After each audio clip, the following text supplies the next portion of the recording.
কিছু কিছু ব্যাপার আছে যেগুলোতে রোজা ভাঙে না, সংশয় তৈরি হয়, কনফিউশন তৈরি হয় যে আসলে কি রোজাটা ভাঙলো কিনা। সেগুলো কি?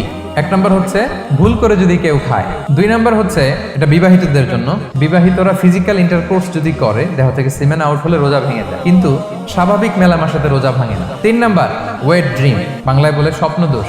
ঘুমের মধ্যে এমন কিছু দেখলেন ফলে আপনার সিমেন আউট হলো, আপনার রোজা ভাঙবে না, শুধু আপনি ঘুম থেকে উঠে ফরজ গোসলটা করে নিলেই হবে। চার নাম্বার হচ্ছে ব্লাড টেস্ট, ব্লাড টেস্ট করলে রোজা ভাঙে না। পাঁচ নাম্বার হচ্ছে অনিচ্ছাকৃত বমি। ছয় নম্বরে নোজ ব্লিডিং, নাক দিয়ে রক্ত ঝরলে মানুষের রোজা ভাঙে না, আনলেস যদি অনেক বেশি অ্যামাউন্টের হয়, আপনি ক্লান্ত হয়ে পড়েন, তখন আপনি রোজা ভাঙবেন। সাত নাম্বার রোজা রেখে দাঁত ফেলতে পারবো কিনা, দাঁত ফেললে যে রক্ত বেরোয় এতে রোজা ভাঙে না। আট নাম্বারটা হচ্ছে ইনজেকশন, রোজা রেখে ইনজেকশন দেওয়া যাবে কিনা। কিছু কিছু ইনজেকশন দেওয়া যাবে, কিছু কিছু দেওয়া যাবে না। কোনগুলো দেওয়া যাবে না?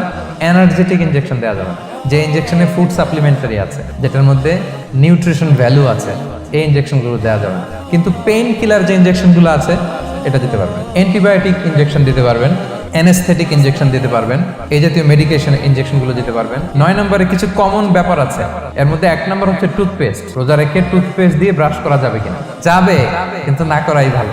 আই ড্রপ দেওয়া যাবে। এরপরে ডায়াবেটিক পেশেন্ট যারা আছে তারা ইনসুলিন দিতে পারবেন, এত রোজা